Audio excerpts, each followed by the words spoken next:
Bonjour à tous et marhaba bikom, comme promis, une série de vidéos pour vous expliquer la parentalité positive et l'impact ntaha sur vous, mais aussi sur vos enfants. Et oui, tout simplement parce que, comme dans le management et le milieu de l'entreprise, on ne naît pas parent, on apprend à l'être. Donc on apprend à être manager, on apprend aujourd'hui à être parent.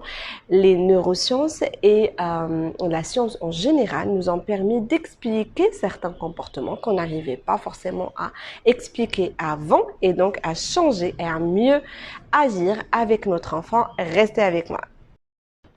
Je m'appelle Mejda Shekel et je suis coach formateur. Je m'intéresse à la parentalité positive de par ce que je fais, mais aussi de par mon côté maman. Et je peux vous dire que ça m'a sauvé la vie concernant la compréhension des différents comportements de mes enfants.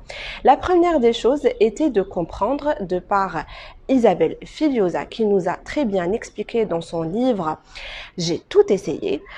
Eh bien, elle nous explique les différents générateurs de la colère chez l'enfant. Dès qu'on les comprend, eh bien, on essaye au moins de mieux agir avec notre enfant. Déjà, on comprend qu'il ne fait pas ça pour nous énerver, ce que je comprenais moi à l'époque. Et donc, l'enfant, s'il développe une colère, c'est ou parce qu'il a quelque chose qui lui manque, besoins préliminaires et primaires, et aussi parce que son réservoir d'amour est bas. L'enfant est un réservoir d'amour et donc de par le temps qu'on passe en travaillant, on ne passe pas assez de temps avec notre enfant et donc à chaque fois son réservoir d'amour va commencer à diminuer. Dès qu'il arrive à une certaine limite, hop, l'enfant fait un SOS pour dire « je suis là ». Deuxième générateur de stress et de crise chez l'enfant, c'est les malentendus. En effet, quand on s'adresse à nos enfants, on est souvent maladroit ou encore on utilise les négations. Le cerveau de l'enfant a beaucoup de mal avec les négations à cet âge-là, donc on parle des 2 ans et plus, même avant.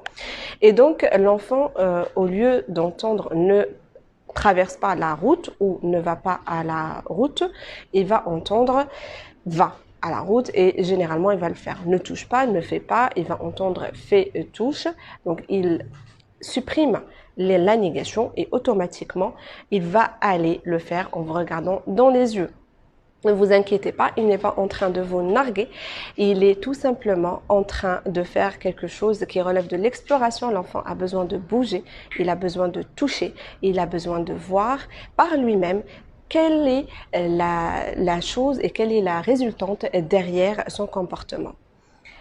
Ce genre de comportement va générer un stress ultime chez votre enfant et du coup une crise qui va subvenir. On peut anticiper cette crise en faisant en sorte de lui expliquer les choses avant même de sortir, en les faisant, ou encore lui détourner son attention, donc lui emmener un jouet qu'il aime bien dans un restaurant ou lui expliquer, au lieu de lui dire ne va pas à la route, vous lui dites tu restes sur le trottoir c'est pour nous et la route c'est pour les voitures. En fait, il faut expliquer tout ça à votre enfant.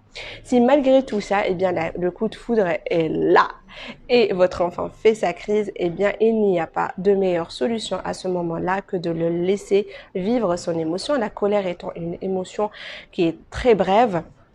Donc, on le laisse vivre ce comportement et on va essayer de le contenir, le calmer et donc le prendre contre nous-mêmes. J'ai fait plusieurs vidéos là-dessus pour vous expliquer à quel point, à ce moment, les hormones que l'enfant va libérer vont l'aider à se calmer. Il va rien entendre. Si je vous ai expliqué les différentes crises et caprices chez l'enfant, je vous donne rendez-vous dans une autre vidéo pour encore faire le tour. Ciao, ciao et à très vite.